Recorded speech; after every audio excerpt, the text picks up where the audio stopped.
that's a much better place to take off from to bomb Japan. So the bomber wing moved from Bihar to the Marianas, so the Enola Gay may or may not have been part of this bomber wing, and it may have first landed in India and flown from India before, and by the time the nuclear bomb was also the fat boy little man, the fat man little boy was also, they figured out how to use the nuke. They didn't have the nuke with them when they were, the nuclear bomb with them when they were flying out of Bihar.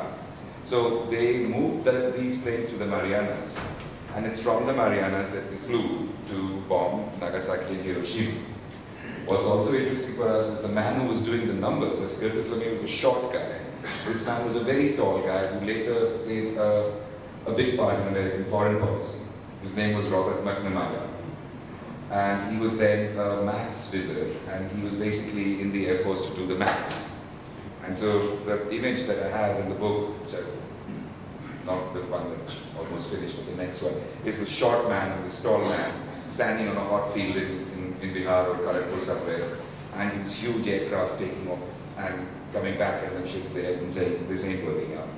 This is great. This is why we like to do these kinds of things, because somebody comes out. One more thing, there is a picture of him, Henri Cartier-Bresson, of a rocket part actually being carried, I think, on a bicycle rather than a bullock cart, which was one of India's first rockets. It's not a joke, it's actually probably true. And it's a Cartier-Bresson. Great. Great. Well, we'll talk after.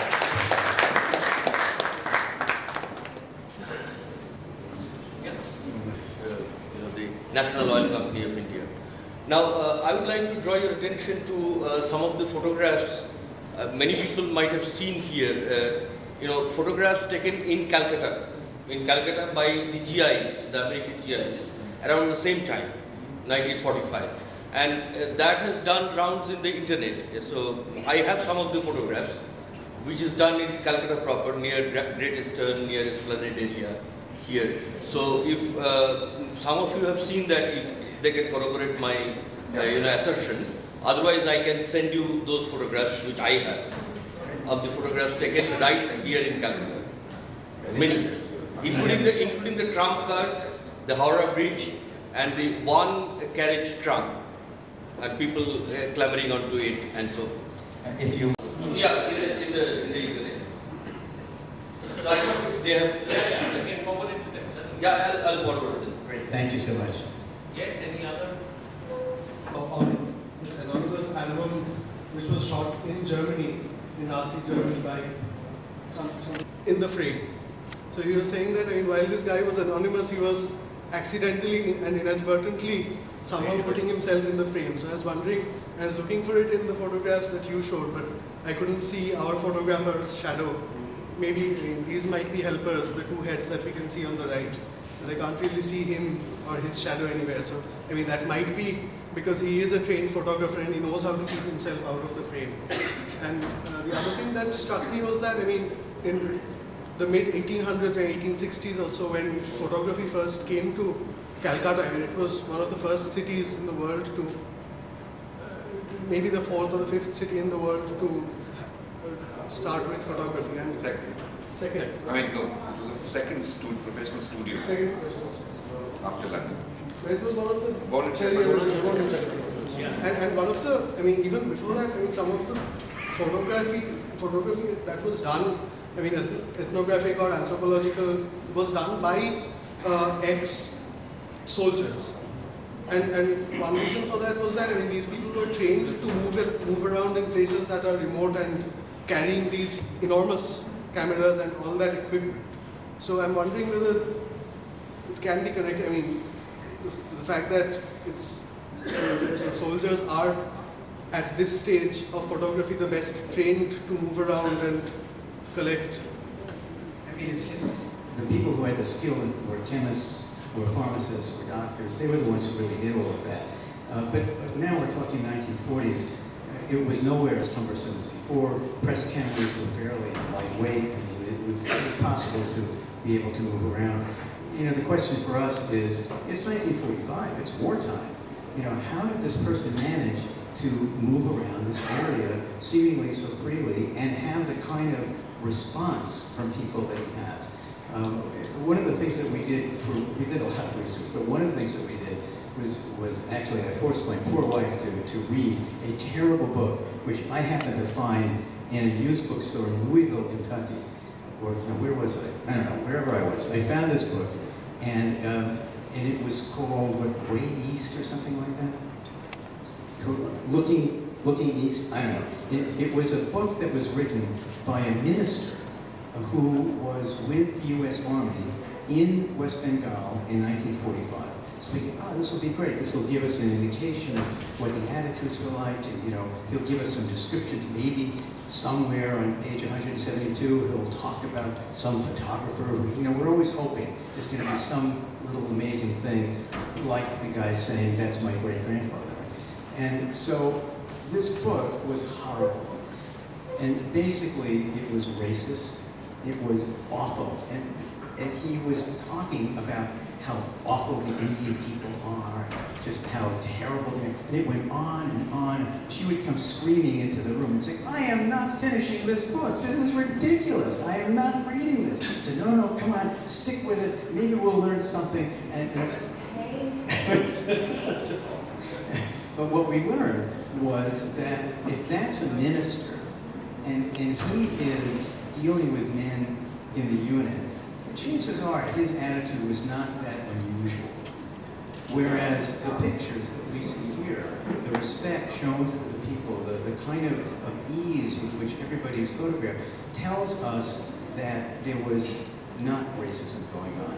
There was acceptance on both sides. And that's very unusual. I mean, as you all know, people, even today, well, it's funny, we live in Lake Market right now, so I saw a couple of young photographers, and they were taking pictures, and there was a rickshaw driver, a walking rickshaw driver, and he was asleep, in his chair. And this young kid ran up to take the picture, and I wanted to grab him, and say, that's perception. What does it tell us about him and his world? Don't give me a cheap photo like that. But he disappeared before I had a chance to harangue him with my teacher mode. But I want to say one other thing, and then we can do some more questions. But when I teach history, one of the things that is a real challenge, and that is one of the most important things that I can teach, is that history is not old dead stuff in the past. History is a process that we're all part of. And what we love about this project is that by showing these historic photos to people, there's energy in those pictures, and it leads to stories, and it leads to discussions. And with our artists, it leads to the creation of new art. So it shows you that there are entry points everywhere, and that we've been blessed by finding this box and knowing its potential to open up doors everywhere we go. And that's for us what the excitement of this project is. It's not just, oh, let's find out what this guy did, 70 years ago. No, that's not it. Let's find out what he was thinking 70 years ago. Let's see whether we think the same. Let's see whether Indian artists think the same. And on and on and on and on. I'm sure you want that. Well, but it's also an incredible proof, once again, how history is alive. It's very much alive, and it just shows also the power of photography, the power of these images. These images were taken 70 years ago by an American soldier. God knows if you would think what these pictures are doing now 70 years later. I don't know what he would think. But it's the influence and the power that these images that have had on other people, and that's what's absolutely so incredible. How they're being used, how they're being looked at, how they're sparking discussions. Well, look at the number of people here in this audience. Yeah, and that's the important thing, is the discussions and the dialogue. An image is not dead. An image is very alive. I mean, you look at images in this room, they're very much alive. And every single picture, whether it's a drawing, a painting, or a photograph, is a point of departure, is a vehicle for discussion and a vehicle for communication between people. And that's one of the most powerful things that we have found. And as the woman in the beautiful story went into the field and was discussing this stuff. We had no idea what she was saying since we don't speak Bangla, but we just knew it was great, whatever it is that they were talking about. Yeah. I wanted to add to the gentleman who had referred to the old photographs, the wartime photographs of Calcutta. And in response to what you were talking about, that the attitude of your photographer being unique in his rapport with the subjects. So the name of the photographer who took the pictures during wartime in Kolkata is Glenn Hensley. He left his entire collection with UChicago, and it's served up by the UChicago website. And half of his images, there are hundreds, and they're all cataloged, and they all have incredible little titles. They have dates, and half of those images, more than half that I've looked at, are of rural Bengal, and most of them are of portraits of young children, especially girls. And some of the portraits of children I see here are just similar style. So, and you know, many of them were taken in 1945, and so I'm sure you'll be excited to take a look, and maybe this is Glenn Hensley's missing box in Chicago, I don't know. I spoke to Glenn. And I don't know if he's still alive. I spoke to him about a year ago. And is he still alive? Do you know?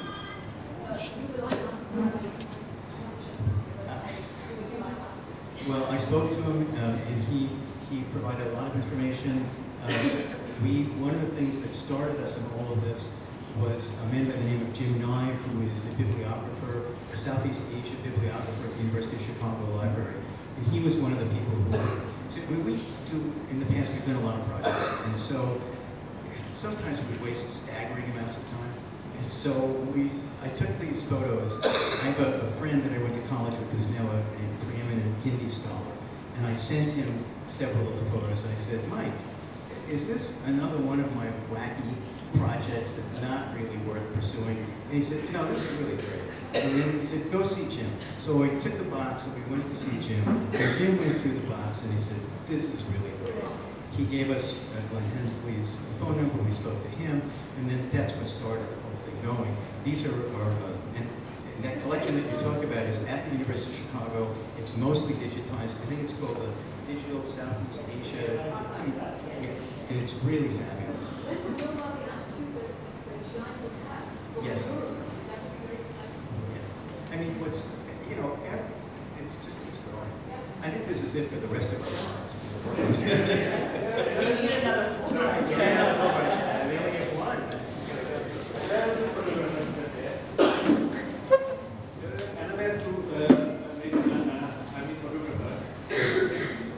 Yes, sir. One was Claude Waddell, same time, 1945. He was also from the US Army. And another one was Frank Bond. All the photographs are available in the internet. There are about 500 photographs between these three photographs. But this one, I don't know, we thought it was just we thought, I don't need that. But, we... Not when you speak to her.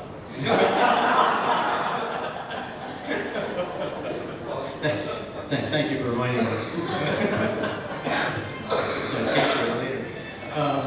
Anyway, I think that this body of work is really quite unique. Now we keep thinking there's got to be more pictures. There's got to be more pictures. You know, we were able to find this at this estate sale. We have no idea the guy who bought it, where he bought it from. We are thinking it's likely to be in the Chicago area. Recently we did some research, actually through our wonderful IIT people here, and we found a veterans website with a guy whose father was in the 2nd Bomber photo crew operating out of Salua in 1945. And his father died last week. Yeah, we were like, oh, no. And apparently he has photographs, and he has a big archive, and he's in New York, which is where I'm from and where our kids live. And so we're going to be going to New York in May and try to talk to this guy, because while we don't think that his father was our photographer, he probably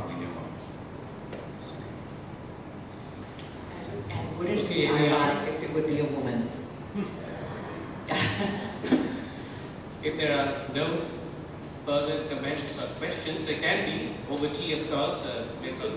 You say that you are doing an art form based on those photographs. Yes. Can you show that, like, examples of those art forms? No, we. Let me just. This is part one of the project. Part two of the project. We're hoping to come back and mount an exhibit in about it. Well, I should tell you the whole story.